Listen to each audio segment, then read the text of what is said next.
Today we are reading yet another chapter from Become What You Are by Alan Watts, titled Importance. So it sounds very important. I'm Max. I'm Luke. And we'll be reading the chapter and then discussing. If you're following along, we appreciate any feedback. With that, Luke will kick us off here. Importance. Buddhism is often accused of being a religion so absorbed in the impersonal and the eternal that it overlooks the importance of individual and temporal things. According to its teaching, all things that have form are subject to change and void of any enduring self. But this does not imply that such things are unimportant. Importance is not measured by time, and change is a symptom of the presence of life.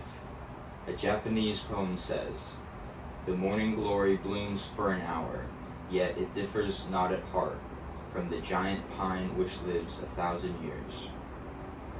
Beside the immensity of time and space, man seems a being of the most utter insignificance. In comparison with the vastly complicated problems of the modern world, the lesser hopes and fears of the individual seem of no consequence. But Buddhism is the middle way, and must necessarily regard such an extreme attitude as false philosophy. It is well that one who is too much concerned with his own affairs should consider the immensity of the universe and the destiny of the human race. But let him not consider it too long, lest he forget that the responsibility not only for human prosperity, but also for the order of the universe is his own. While modern astronomy tells us of our insignificance beneath the stars, it also tells us that if we lift so much as a finger, we affect them. It is true that we are transient, that we have no abiding self, but the fabric of life is such that one broken thread may work immeasurable ruin. The magnitude of the world with whose destiny we are bound up increases rather than diminishes our importance. Nature may seem to have little regard for individuals. It may let them die in millions as if it mattered nothing. But value is in quality, not quantity. A pea may be as round as the world, but as far as roundness is concerned, neither is better than the other. And man is in himself a little universe. The ordering of his mind and body is as complex as the ordering of the stars. Can we say then that the governing of a man's universe is less important because it is different in size? Wow. Short yet very powerful chapter. Yeah, there's a lot to unpack in there. A whole lot. I mean, the brain just wants to pick so many different things, and that is kind of the essence of what this is about. That whole synapse fire that's happening, and what I want to talk about is that galaxy within myself. Yeah. That its actions and its actions changes everything else around. Mm-hmm. You know, and that's something that is a super deep to man concept, but very insignificant to the greater scheme of things. Yeah, I will admit that I definitely struggle from existential dread from time to time. Of course. And I think the ideas in this chapter have come to me in I guess experiential ways. But reading this, the other day for the first time was it really illuminated like some of the solutions to that existential dread. You know, it's like, okay, the world is the universe. All this stuff is so big and immense, and it's really not at all in my control. And there's a fear that comes along insecurity that comes along with that lack of control. Yeah. But then understanding that, oh, there's a realm in which I do have, a relative level of control, and that's in my own life and the decisions I make. And he says, so much as lifting a finger, we affect them, right? The butterfly effect. But there's also a kind of butterfly effect that can happen in my life with little decisions that I make that either create a ton of positive momentum or a ton of negative momentum. Absolutely.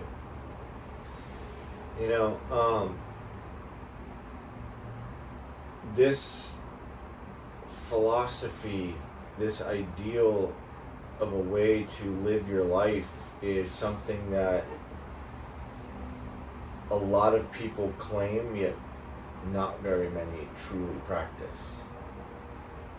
And what philosophy is that? Buddhism. Okay. This whole idea, the middle way, right, and starting to see that every action has a reaction, and every reaction has an action. Whether you feel that you are important or unimportant, it's neither. You just exist. Mm-hmm. You're here for reasons beyond the mind's ability to measure. Yeah. And to kind of put this in a perspective, which is in one of those things that we've all heard in one way, shape, or form, even for any of us to exist here, we've defeated the odds. Before cognitive brain existed, we are one out of trillions trying to be born, but we made it. Mm-hmm. Beyond our power. This sperm cell fertilized an egg. Mm-hmm. It beat out trillions. Now to put it in an ancestral point of view, if you look back 12 generations, that's 4,000 plus members of your ancestral family to have you exist. Mm-hmm. So for some reason, for 12 generations, about 400 years, 4,000 plus of my ancestors existed. 4,000 plus of your ancestors existed. Now we take that probably close to about 9,000 people 4,000 years ago. It's about a 16th of the world's population. Yeah. And every generation has grown. We haven't plateaued at a human rate. We're consistently growing and expanding. So now we have almost 8 billion people on the planet. Mm-hmm. Each and every one of us have had 4,000 plus ancestral in just 400 years. Now we go back to the record of first man, 5,000 that we have scientific 100% proof on. Mm-hmm. That is thousands and thousands and thousands of that interconnectivity. Yeah. Right? And even beyond So that, beyond that, and then we get down to this whole other spectrum. Evolutionary life forms all the way back to the freaking however, little amoebas. whatever it is that you believe in, that on how we're here and how we exist. I actually had this argument with somebody 2 days ago. Yeah. Where I said that we're more closely related to an elephant than we are to monkeys, just kind of making a joke. Mm-hmm. And it was one of those, we're not related to animals. Okay. I was like, oh, okay. But anyways, back on. Steps in a big pile of shit right shit. there. You're like, okay, wait. All right. Wait. What? Yeah. Those people are amazing. But that idea is where I can use scientifical, factual proof that beyond my own galaxy, Mm-hmm. I'm important. Yeah. And my existential crises usually cease to exist. Yeah. And it's not really my, and obviously we all do it, but it's not really my place to try and equate my quote-unquote importance, Correct. And here's the thing, is we we tend to think in like zero-sum games as humans, right? So if it's like if Max is winning, Luke is losing, right? But it's not actually how the world works. No. There's not a natural law that says that's like there's a limited number of Correct. importance, right? And so one individual up against 8 billion, up against thousands of years of recorded history, right? That's not diminishing necessarily my importance. It's elevating Correct. the collective importance, you know? And seeing just how much that lift of a finger affects. Mm-hmm. You know, and it's like, no matter what is going on, what's going to happen is going to happen, whether you make it happen or not.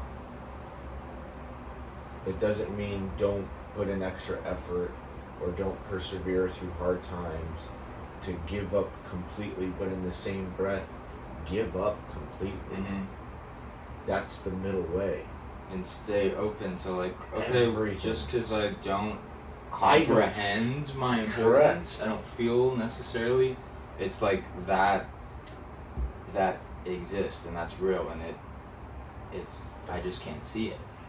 And at times like this is where having that faith in a higher power and just having faith that everything is going to work out the way it's supposed to work out comes in so key.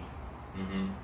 And following the middle way is something that is just such a difficult task to take on, because every day we wake up with this human brain that's been adapted by the evolution of technology and just how mankind has evolved into what we are today, and all our individual life experiences. And like, to put it in a term that a soccer mom and regular white picket fence dad can understand, is this is the participation trophy era, where all of a sudden we felt like because everybody was getting a trophy that there were no winners, that there was nobody claiming a victory. What victory is there to have? We're looking at this very minute blink of an eye within each individual player's spectrum of life, and we're placing so much importance on someone who never played a single minute of any sport in their life still receiving a trophy, and thinking that we're creating a weaker species, or as a species that's being created, the idea that everyone is important. Not one lost, one won. That the importance of mankind is bigger than the winners and the losers. Yeah. And the understanding of this middle ground of participating in life is the actual victory. And if an individual is under the impression that they're not important, if they feel they're not important, and that's like, that is part of governing an individual's own universe, right? If they don't feel that way, there's like a really good chance, and we're seeing this, that they're gonna go do something really fucked up. Yep, absolutely. As an act of kind of to existential resentment. Feel important. Yeah. In one way, shape, or form. And in today's age, it's like humans react almost systematically towards negative and positive behavior. They know when they do positive things towards a specific person, they don't get acknowledged. So then they start to do negative actions because that gains an acknowledgement. Yeah. That was me with my parents. Same. Yeah. I acted out just to have some attention. Yeah. And then also because like I didn't understand a lot of things, and there's all these things going on with me: autism, ADD, ADHD, dyslexia, not understanding what was happening in the world or what's happening with me, and not having anybody to sit down and walk me through. But having a brother who was completely disconnected from the family, and I'm like, oh, so he leaves and gets zero attention. He stays quiet and he gets zero attention. Nobody's paying attention to my brother, and he's just able to slip through the cracks. I don't want to do that. I want to go this way. Yeah. I want to be known. I want it to be known that I'm here. But that also led me to joining sports, because who paid more attention in a small rural town than coming to sporting events? Yeah. All of a sudden, the entire town's focus is on 10 players or 11 players, whatever sport that you're playing. Big tall Max. Big tall Max that played basketball. Right. And then I could walk around town, walk in the grocery store, and people knew me. But then there's also the reverse end of that. When I got involved with drugs, that same emotion was elicited from me, because I would walk into the store and they go, oh, there's Max. It's no longer, there's Big Max. How was the game last night? It's like, oh, grab a purse and put it on the other side, there's Max. Mm-hmm. But I still got the attention that I was craving. Until I was sat down and explained this exact method of life. Yeah. That every single thing that I do, every action has a reaction, and every reaction has an action. When I react to things, action gets involved. Right? When I cause an action, people have a reaction to me. Mm-hmm. And I made it very interpersonal, just involving people. But then I started to see the same thing was happening with my animals. The same things was happening with the plant life around me. My mother loved to plant, so we had amazing gardens, Mm-hmm. flower beds, fruit trees, all kinds of everything. We had a really beautiful yard. Like, it looked like it could have been in like Better Homes and Gardens type stuff. Like, that was her get down. Mm-hmm. And what that spawned is I started to see that I created a path off of the walkway that was a shorter distance to my door. But I eliminated the life all along that self-created path. Yeah.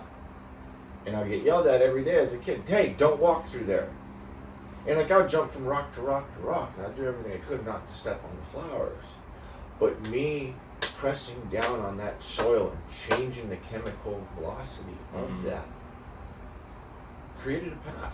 Yeah. It also showed animals, here's another way. So now there's animal tracks. I started to see that my decision to take that shortcut to get to my front door or to get to my bedroom slider and cut through these little juniper bushes, all of a sudden there's like a Mac-shaped juniper hole. But then I watched that juniper hole be eaten away by mice. Mm-hmm. And different birds started to go through that same pathway. And now all of a sudden, what used to be a full hedge is now two separate trees. Yeah. That was my decision. Yeah. That was my action that changed the ecosystem around me. And then I started to watch my next door neighbor's pathway to my front door, because me and him lived across the street, but across the street in rural New Mexico is across the fucking street. Okay. It was a dirt road. Yeah. And like, he had acres and acres of land, and we were on a couple acres of land. Yeah. It was a fucking walk. Yeah.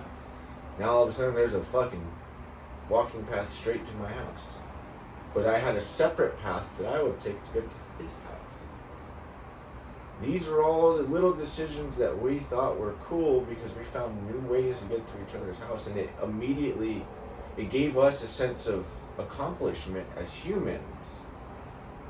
But it also created damage to the ecosystem around us. But then I look at it at another spectrum.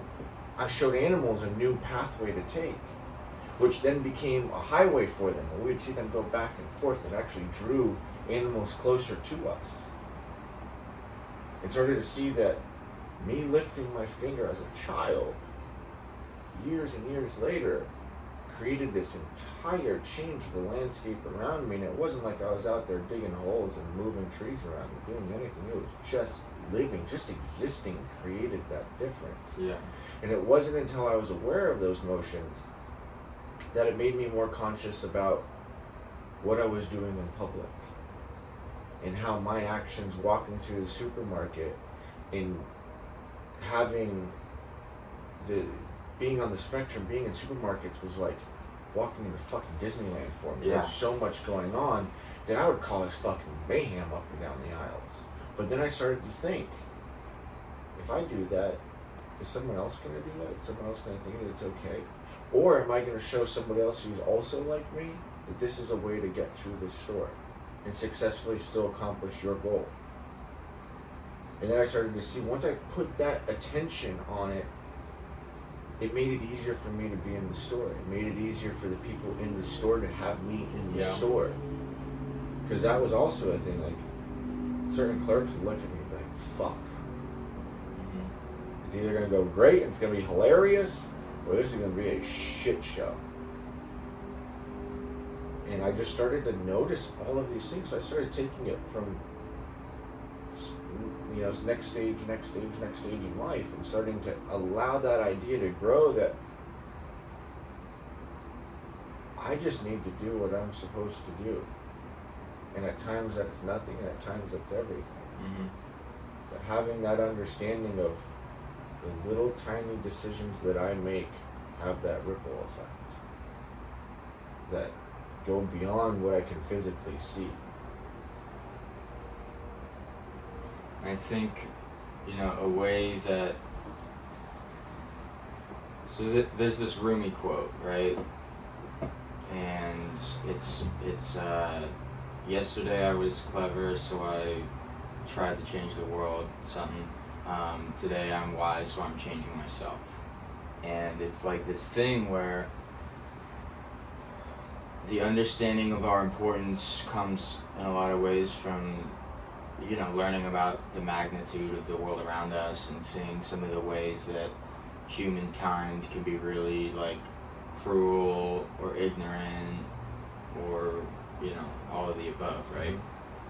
And I've experienced this thing where bringing that attention inward and addressing, you know, whatever it is going on the inside, that I don't feel important enough, I don't feel a part of the world, right?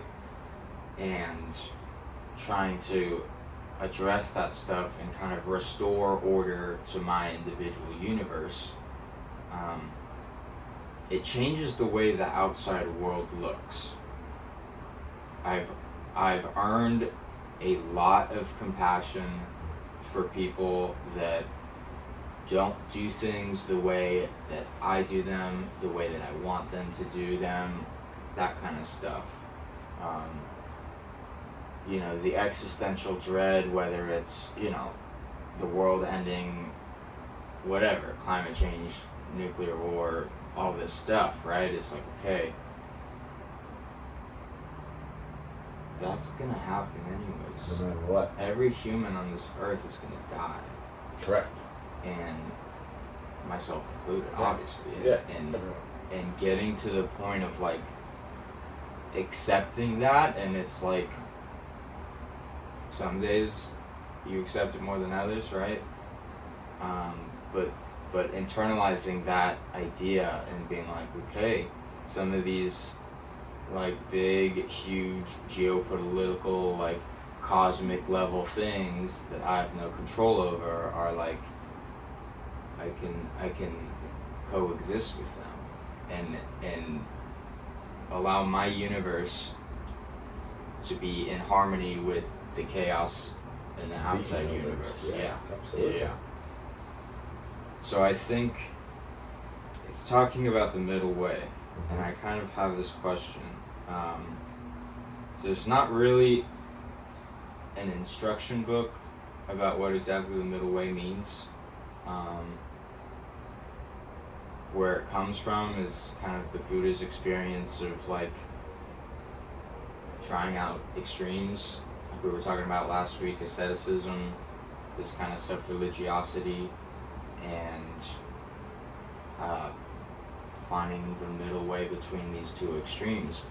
But I think that I'm kind of thinking about it in a way as like a spiritual principle.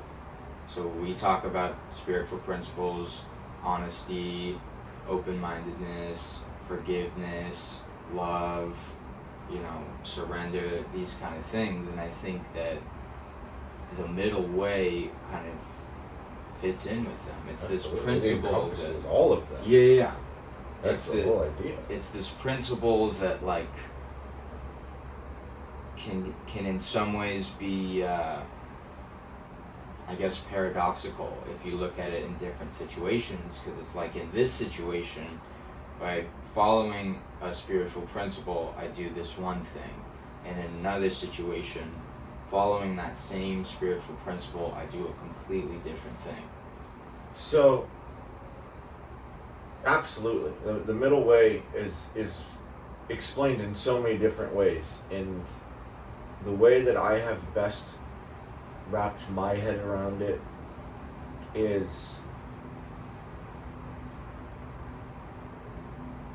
the middle way to me is if I'm placed with options, I assess what does my ego want, what does the world want, and I usually go with neither one of those. Mm-hmm.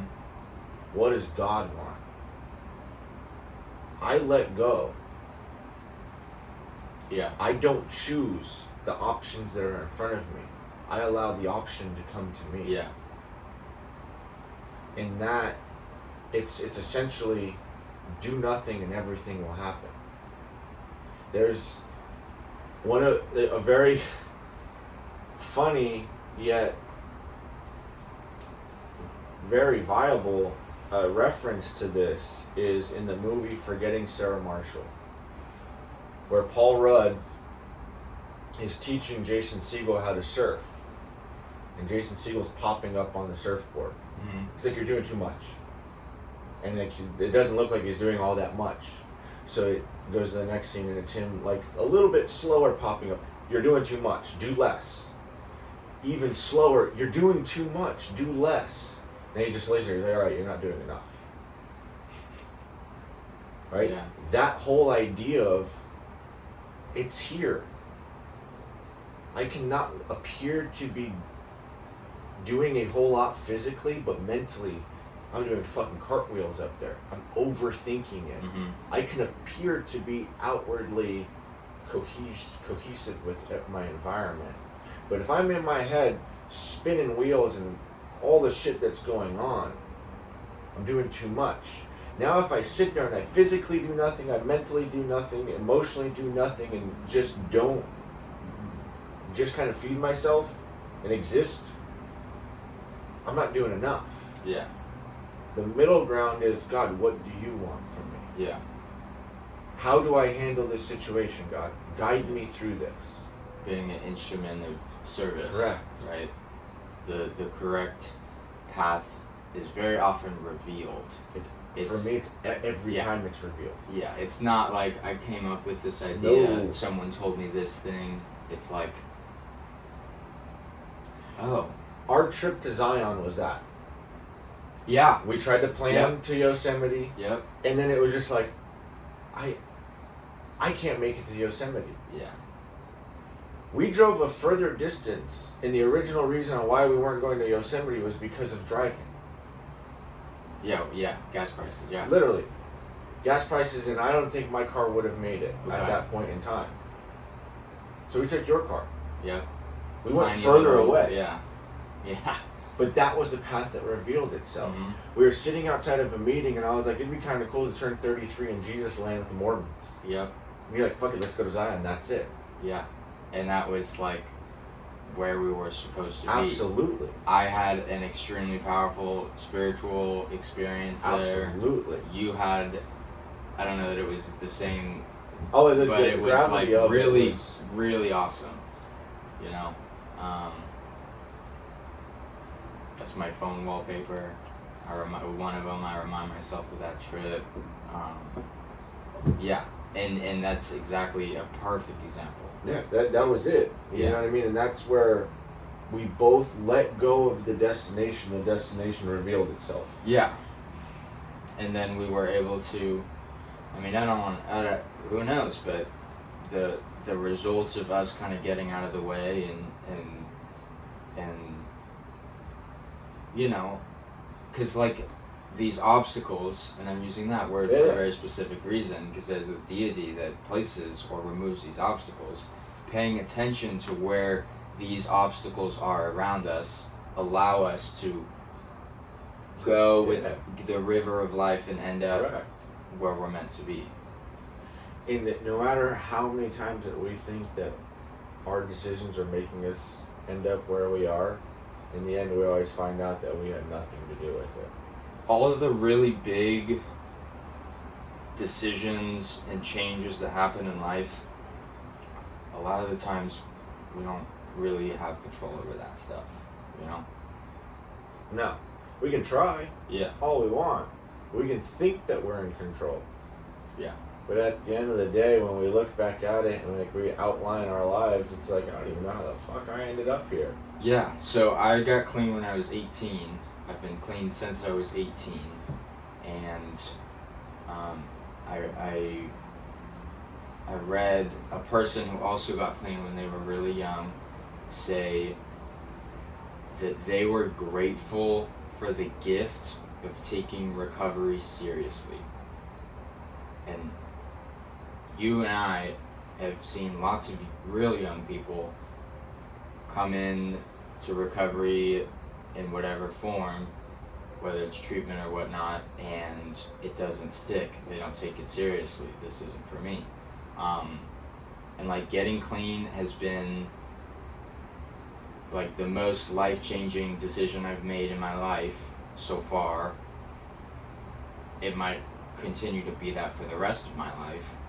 And that aspect of it, of taking it seriously, of being open-minded, of like sticking around for me to be able to grow as a whole person in recovery, like I didn't really choose that. No. It was no, like you didn't. It was given to me, you know?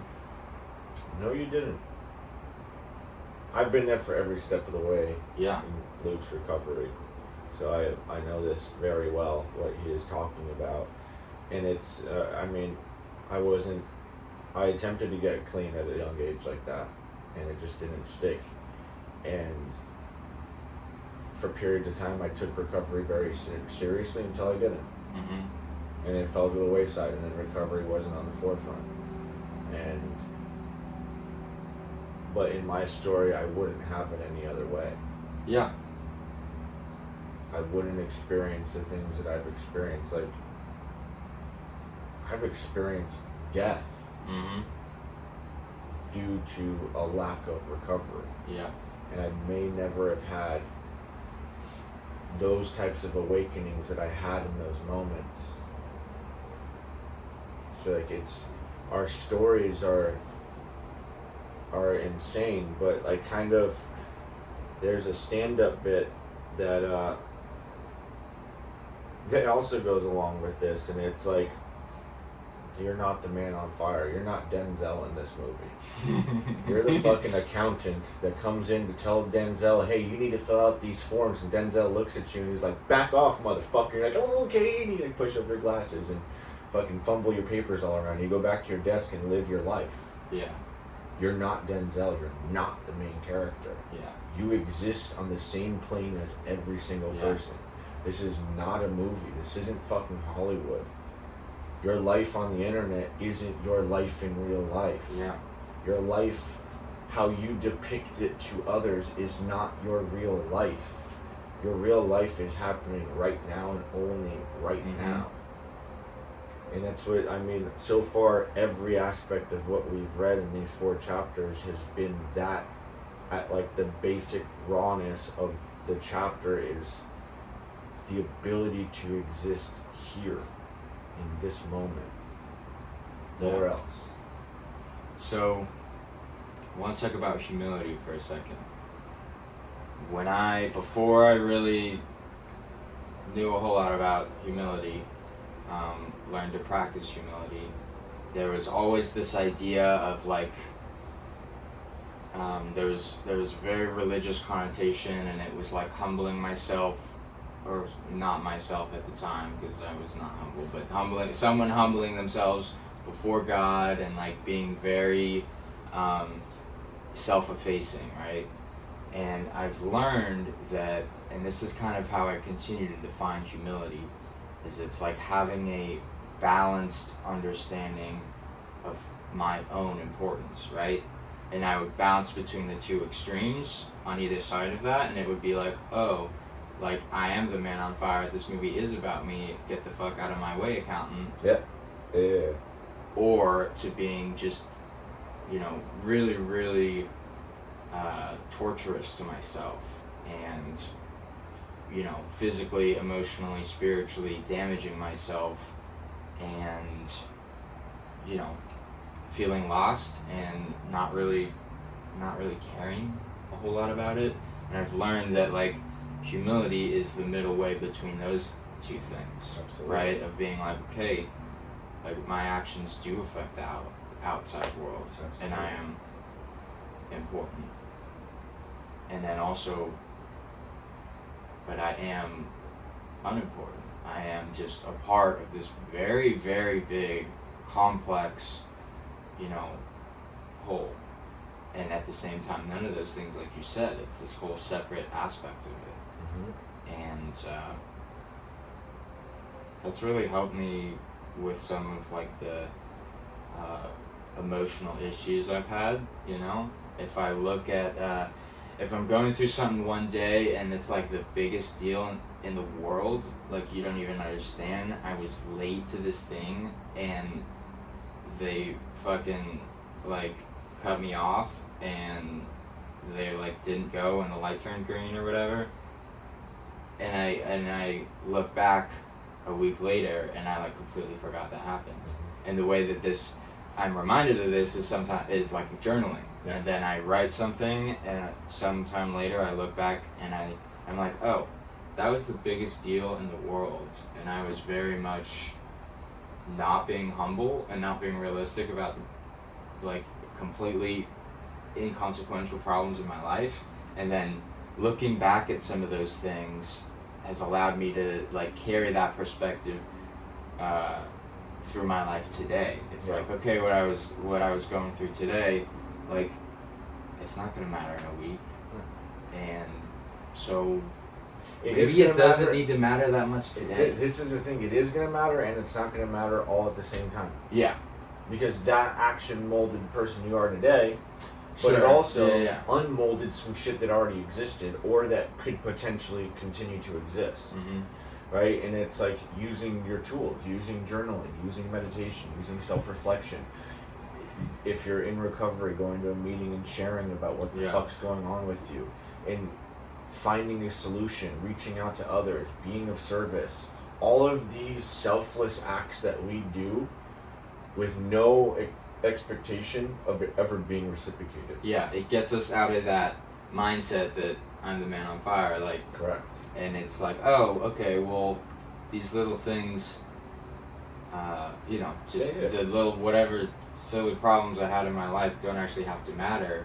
And there's actually, I can just completely enjoy today regardless of whatever's going on. Yeah. And there's this like the flow of life, whatever, some of the previous chapters have kind of talked about this transient nature of stuff. And it's like, if I am completely kind of still, I guess, or grounded or centered, I don't know how you want to put it, but if I'm in this place of like kind of stillness in my heart, in my mind, whatever goes on around me doesn't have to shake me. Yeah. And I can just sit, and regardless of what's going on around, if I'm still and I accept what's going on around me, I'm in harmony with the outside universe. Absolutely. And that, you know, is a lot of like legitimate emotional just problems and feelings and stuff that come out of being dissonant with the outside world, and finding a way to be able to be in harmony with that, whatever's going on, and accepting it like squashes a lot of those pains. It's being the fucking morning glory or the pine tree. And just understanding that you have a heart just the same. Yeah. You are a part of creation just the same as everything else is. You're no more important, you're no less important. You are exactly who you are, as you are, no other way. Yeah. And it comes to just the title of this book, Become What You Are. This is all in the becoming of who you are as an individual, and who you are as a part of this ecosystem, and who you are as a celestial being in this universe, who you are as the rawest form of mankind in existence, the atom.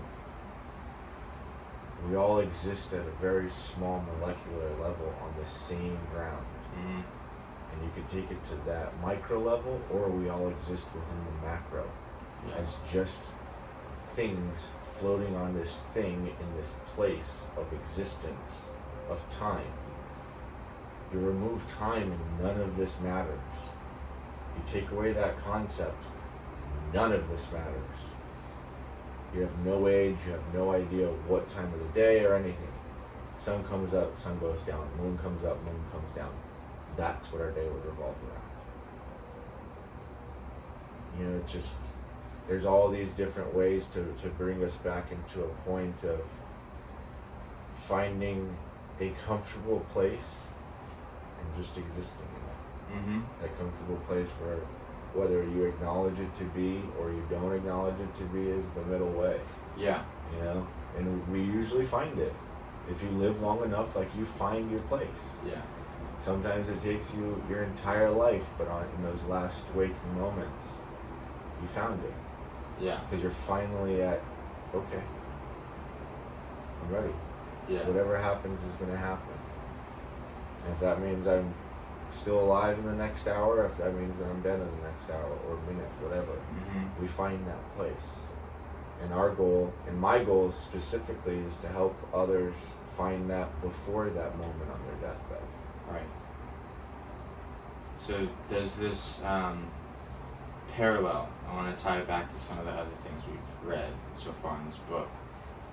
And I've done some of that already, but he talks about earlier, Zen teachers say if you try to be in accord with the Tao, you get away from it. And then he says this is not altogether true because, no matter how much you try to get away from it, you're still a part of it, right? And concentration, like if you're overthinking concentration, you're not in that meditative place, the finger in the moon that we talked about, And it's like, okay, we try and understand our importance. We try and attach it to things outside of ourselves, money, job, family, religion, property, whatever it is. We try and attach it, but it's like, and when we don't necessarily see it on face value, but just because we don't see it doesn't mean it's there, right? And it's not our job to try and comprehend it and express it. It's it's our job to kind of embody it. Absolutely. Yeah. It comes to that idea from 12 steps: money, property, and prestige are diverted from our primary purpose. The primary purpose is to coexist, to find our place. And we start placing importance on things outside of our existence. Another purpose is, keeping balance in our own internal universe. And if we're in balance in here, in our own universe, we're going to be at harmony with the outside. And that's what we start to attract. Mm-hmm. It's that whole pheromone idea. Men push off pheromones that attract women for procreation from the dawn of time in all species, in all forms of life. And it also comes down to when you have found your place, your zone, your middle way, the people who are going to be attracted to you are on the same playing field. So now it's beyond you. You have a community. That community draws more communities until there's a rift. And then you start to see the people who've fallen away from the middle way and start to individualize again and disperse. But what happens is there's a core that aren't affected one way or the other and stay unified for the creation to exist, for life to exist, understanding that there's going to be a lot of bad and a lot of good. Yeah. And if we stay together in unity, we have better odds of leaning in a positive direction than we do in breaking off into disunity. You know, and that's where we come into the same idea of what yoga is, what Zen is, what Buddhism is, what Hinduism is, what Christianity is. These are all the basic, boiled down to the raw chemicals that created these ideas, all come from the unity of people existing together to create a better environment for that community. And it has now just grown to encompass our planet. And next thing you know is that idea is going to grow and encompass more planets and more galaxies and more, until time's gone.